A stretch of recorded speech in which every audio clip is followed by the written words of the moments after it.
Então, as Nações Unidas, sim, produção de verdade, né? Produção de verdade, onde o terrorismo, não, você não consegue definir o terrorismo e, portanto, não pode fazer nada contra ele, onde, né, você tem que obrigar os países a aceitarem, né, imigração ilimitada, independentemente de quais sejam as consequências,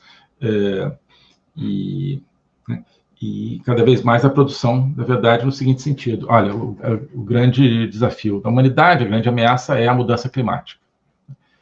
Então, tudo tem que ser feito em função da mudança climática, e o resto é secundário e tal. Produção da verdade, Agenda 2030. Nós analisamos aqui, quem quiser, a gente analisou detalhadamente a Agenda 2030, né, o documento, as prioridades que compõem a Agenda 2030, no primeiro programa da nossa Agenda 2030, né, que foi em maio último. Você foi lá no programa 1, você vai ver, então, a análise. Então, você vê que a Agenda 2030 não tem aquilo que é essencial para o preâmbulo das Nações Unidas, né, para as Nações Unidas desde a sua fundação, que é a liberdade. Então, ela fala, precisa ter mais água potável, tá ótimo, né? Precisa ter mais acesso a serviços básicos, acesso à saúde no mundo todo. Bem, e a liberdade, né? Teria que ser tudo isso dentro de uma liberdade ampla, como está no preâmbulo, né? Mas não, liberdade é esquecida, né? E então vale tudo se você está ali dentro disso. Não, liberdade não, mas não é prioridade, não. A prioridade é o que está aqui na Agenda 2030. Né? Então, produção da verdade. Né? O que é isso? Você está preocupado com o aumento do crime organizado? O crime organizado está controlando as suas cidades, né? Como está acontecendo no Brasil, está controlando suas cidades em conexão com organizações terroristas internacionais, em conexão com governos. Você está preocupado com isso? Mas isso não está na Agenda 2030, não. Né? E olha só, se você quiser combater, se você quiser botar a polícia em cima desses criminosos aí você vai estar fora da Agenda 2030. Não, você vai estar fora. Né? Ou seja, não só um país tem o direito de se autodefender de uma agressão externa, né? Uma sociedade tem o direito de se autodefender de uma agressão interna, que é o que o crime organizado está fazendo no Brasil e em muitos outros países. Né? As Nações Unidas reconhecem isso. Né? O outro instrumento fundamental das Nações Unidas, aliás, daquele curto período inicial, é a Declaração Universal dos Direitos Humanos, de 1948. A Declaração Universal dos Direitos Humanos, ela basicamente é uma afirmação das liberdades fundamentais, liberdade de vida, de viver, né? Então, o que, aliás, eu acho que, né, deveria incluir, né, o direito à vida, o direito de nascer, como eu disse, né? Então, acho que, né, o aborto, ele viola, né, o direito à vida, o direito de nascer, mas, enfim, o direito à liberdade de expressão, enfim, liberdade de expressão, a liberdade de associação, o direito a ter eleições livres, isso tudo está lá na Declaração Universal dos Direitos Humanos, como direitos básicos, né? O direito de formar família, né? Unidade básica da sociedade, está lá na Declaração de Direitos Humanos, mas no preâmbulo da Declaração Universal dos Direitos Humanos está um parágrafo que diz assim, reconhecendo que é preciso promover o império da lei, ou seja, né, que a lei valha para todos, né, o famoso Estado de Direito, né, não o Estado soviético de direito que nós temos no Brasil hoje, mas o Estado de Direito, ou seja, onde todos são iguais perante a lei, onde a lei está, né, presente para todos e não emana da cabeça do juiz, né?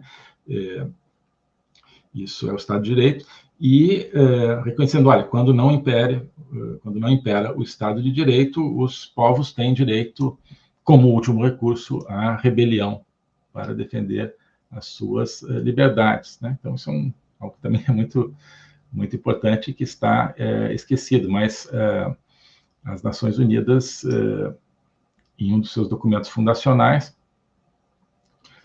reconhece o direito à rebelião contra uma ditadura, né? Tá certo? E, bem, então, isso tudo não está na Agenda 2030, isso tudo não está, né, nos novos instrumentos, nas declarações, isso tudo não está na agenda climática da ONU hoje. Então, quero combater isso aqui, quero combater o terrorismo, quero, né, combater a agressão de um país contra o outro. Fala, não, isso não pode. Cadê? Não está na Agenda 2030? Né? Cadê que está? Onde é que está combater o terrorismo na Agenda 2030? Onde é que está a liberdade de expressão na Agenda 2030? Não, mas está lá. Não, não interessa. Você está falando de Carta, Nações Unidas, Declaração de 48. Não, isso aí é colonial. Nós já estamos no pós-colonial. As Nações Unidas hoje é pós-colonial, né? Essa coisa de liberdade, isso aí vem dos ingleses, vem dos americanos, são colonialistas, né? Não, agora a gente é pós-colonial, não tem mais esse negócio de liberdade, não. É mais ou menos isso, acho que está no fundo da questão. E também não está mais essa coisa de verdade, não. Essa coisa de verdade é muito colonial. Isso de que você tem uma verdade, né? Agora, a verdade é que é a gente que faz. É a gente que faz. Então, clima, tem mesmo um aquecimento global assim, catastrófico? Não tem. Tem um aquecimento, a gente tem evidências assim, cabais de que isso é proveniente das emissões de CO2 da atividade humana? Não tem mesmo. Né? Mas não importa. Isso é a realidade. Quem se preocupa com a realidade? Né? Nós estamos aqui dentro do modelo do discurso das Nações Unidas. Nesse modelo de discurso, nessa usina de produção de discurso, de produção de verdade, a verdade que eles produzem é de que o mundo vai acabar por causa das emissões de CO2 e por causa das emissões da vaca hoje, né? Portanto, os países têm que deixar de produzir, né, carne, os países têm que deixar de plantar, ou assim, plantar apenas para a China, né, e deixar de usar combustível fóssil, que é eficiente e barato, né, e substituir por energias alternativas totalmente ineficientes, deixando a China continuar a usar combustível fóssil e consumir carne, consumir proteína à vontade, né? Então, esse é o esquema da produção da verdade. Então, quais são as ameaças? A ameaça é o aquecimento global. Mas você tem, né, ali o Hamas querendo acabar com Israel. Isso é ameaça? Não, pois não sei, mas a gente não pode fazer nada, né? Porque, olha só, os palestinos, afinal de contas, tem a resolução de 1967, e Israel, né, não implementou. Sim, mas tudo começou porque os palestinos não implementaram a resolução original de 1947. Né? Então, Israel teve que se defender ao longo do tempo. Aí acabou a quarta vez que os árabes atacaram para destruir Israel. Israel falou, agora eu vou ficar com a Cisjordânia e Gaza toda.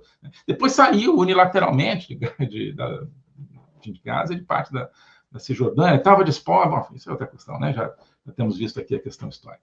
Mas, então, nessa produção de verdade, que é uma produção de falsidade, obviamente, né, por parte das Nações Unidas, uma produção de narrativa. A narrativa hoje vem das Nações Unidas, inclusive, vem de outros lugares, né?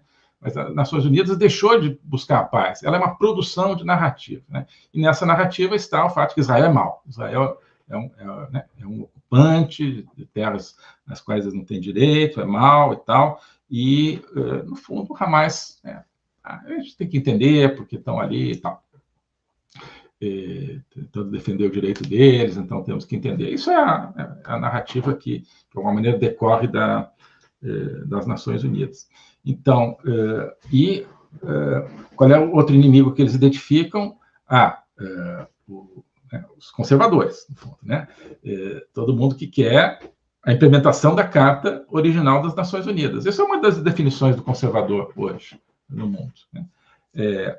O que é o conservador? É alguém que acha que os negócios internacionais devem surgir dos povos, né, das nações, e não das elites, né, que é o que está no preâmbulo, e alguém que acha que você precisa de liberdade acima de tudo, e que você precisa promover bem-estar material dentro, né, de uma liberdade ampla, como está escrito ali, e que você tem que usar todos os meios para poupar as novas gerações do flagelo da guerra. Já não estão poupando coisa nenhuma, a guerra está aí, né? Por quê? É claro, você passa a mão na cabeça da Rússia, passa a mão na cabeça do Hamas, claro que vai ter guerra, vai ter cada vez mais. Então, o conservador hoje é aquele que é a implementação da Carta das Nações Unidas, né? E ela é a Declaração Universal dos Direitos Humanos. Então, essa coisa de globalista, não, se você for ler, né, isso é o conservador, que é povo, né, uma defesa efetiva contra a guerra em todas as suas formas, ou seja, contra a violência, né, contra a bandidagem, né? Se a guerra toma a forma do terrorismo, né, vamos acabar com o terrorismo. Se a guerra toma a forma do crime organizado, vamos acabar com o crime organizado, né? E a liberdade, ou seja, você não pode ter, mandando no mundo, países totalitários, né? E criando mecanismos para transferir poder para esses países totalitários, como toda a questão do clima, né? Então, né, as Nações Unidas fracassaram completamente em entregar o produto que eles prometeram em 1945, né, depois em 1948. E aí, nesse meio, está o produto que eles prometeram para israelenses e árabes da Palestina, que é a repartição que eles fizeram em 1947. Não entregaram até hoje, né, não reconhecem que o problema foi criado por uma das partes naquela partilha, né? Então, na verdade, estão acusando a outra. Então, Israel, a parte que aceitou a partilha das Nações Unidas, é considerado o vilão, né? E a parte que recusou ilegalmente a partilha feita pelas Nações Unidas, palestinos, árabes e países árabes daquela época, são considerados o motim. Então, as Nações Unidas não entregaram nada daquilo. Então, o modelo, né, multilateral, né, ele é um fracasso gigantesco, porque você olha qual é o objetivo, qual é o programa, Carta e Declaração dos Direitos Humanos, né? O que tem disso hoje no mundo? Não, você tem um mundo dominado pelo terrorismo, pelo crime organizado, pelos países totalitários, né? E as Nações Unidas estão enfrentando isso, né? Não, as Nações Unidas estão preocupados com o clima, né, baseados numa mentira, certo? E preparando um tratado de pandemias que vai criar ainda mais pretextos para acabar com a sua liberdade e com a soberania dos povos, né? Tá certo? E, então, que governança é essa? Quer dizer, eles estão sendo bem-sucedidos na implementação do livro Império do Hart e Negre, né?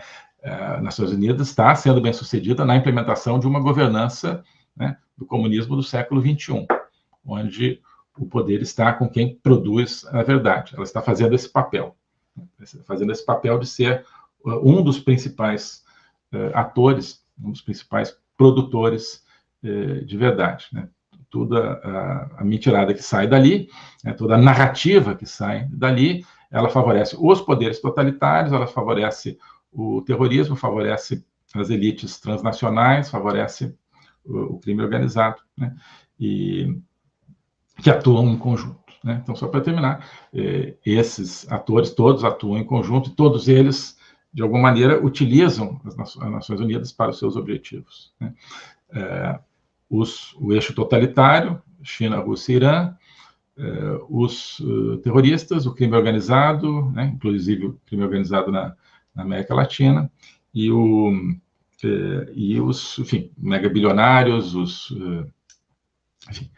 aqueles que estão representados de alguma maneira no Fórum Econômico de Davos, também estão juntos totalmente com isso aí. Pensam, o globalismo, não, Israel representa o globalismo. Que bobagem, né? Que bobagem.